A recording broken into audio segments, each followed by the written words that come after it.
Hi everyone, welcome back to my channel. Today I'm sharing a 12 by 12 scrapbook layout featuring the brand new KELLIE stamps. I will be using the FOODIE stamp set today.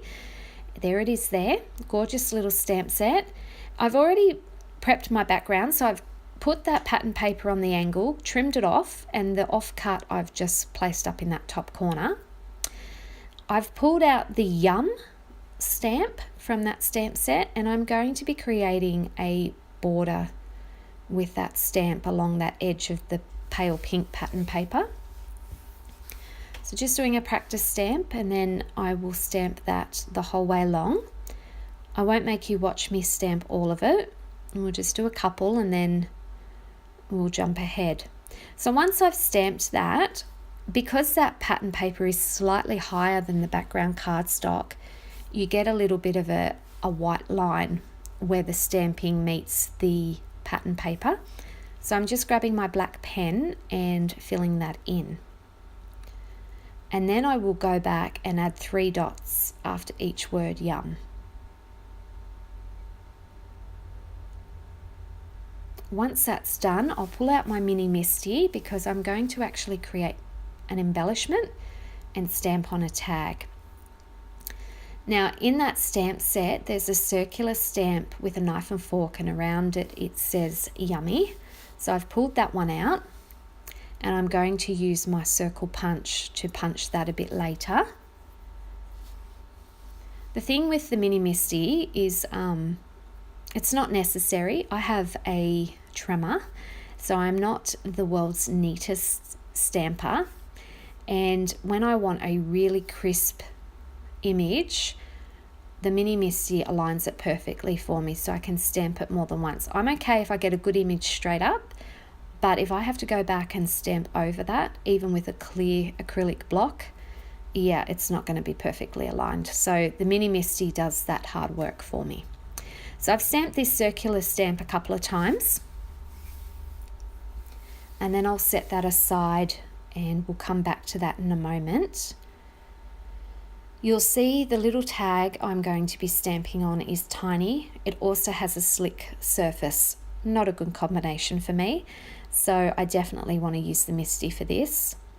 Now, I will be stamping in StazOn because it is a slick surface, and I was going to do this twice, but you'll see when I lift that door after that first stamping, the tag also comes up. There wasn't much room to place those magnets because the stamp takes up most of the tag, and I did not want to risk not getting it lined up perfectly. So I've only stamped that the once. Cleaning off my stamps, and we'll get back to the page. Now this page is about pizza night in our house. It's I've always wanted a wood-fired pizza oven, and a couple of years ago for our 20th wedding anniversary, my hubby finally got me one. And every Friday night we have pizza night, and it's my favourite night of the week. So that's a page about that, and I'm just going to share with you a cut file that I've already prepared.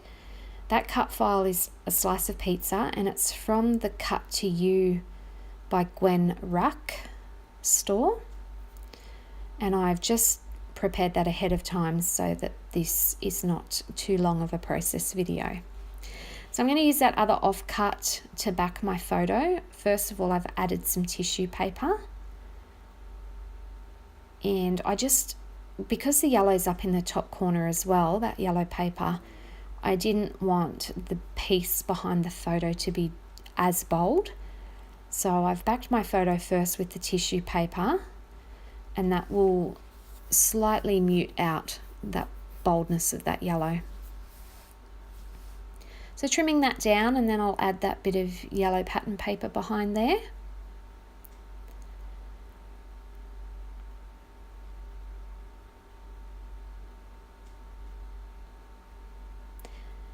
And glue that down, and then I will attach that red and pink diagonal stripe scrap across the bottom of that photo because I want my tag to sit on top of that. Now that tag, I used the stamp Homemade is the Best, and that's because we have perfected our pizza dough and we've perfected the toppings that we like to eat on our pizzas.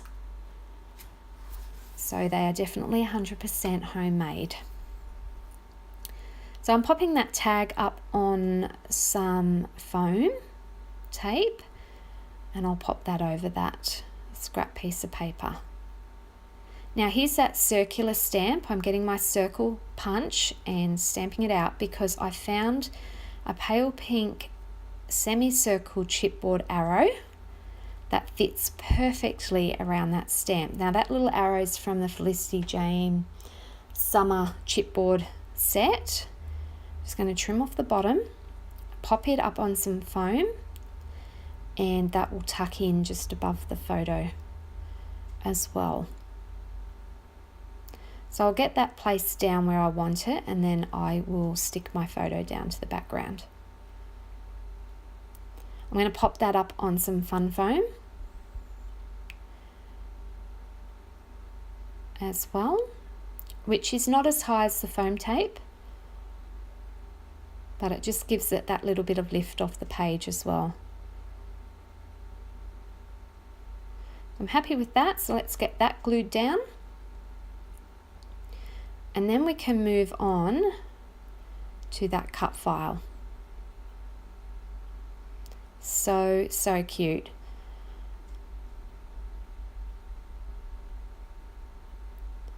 So popping some fun foam on the back of that as well. And it will slightly cover up that border that I created with the stamping, but that's okay. That's why I did the border, so it's not covering up anything that you need to read because it's a repeated word. Now I thought about adding the offcut of that scrap piece to that embellishment, but I didn't like how that looked, so we'll come back to that. I end up finding something else to place there. I'm going to pop my journaling on next, and I'm not going to make you watch all of that. I pre-typed that on my typewriter, and that will go down under the photo in that white space. And I'm adding on some enamel dots as well, just sprinkling diagonally across the page.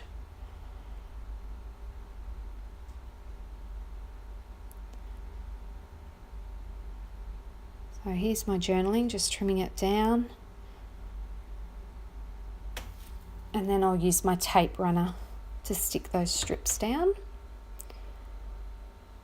Now I felt like there was something else needed on the page, but I didn't know what, so I just had a quick glance through. I keep just some little bits and pieces on my desk, leftovers from little embellishment packs and things, and I saw out of the corner of my eye that little house, which was from Freckled Fawn, and I decided to add it up to that circle element. So I'm going to pop the side that hangs off up with some foam tape and a little bit of tape runner to adhere the part that's on that embellishment, and that's perfect because it's about us eating pizza at home.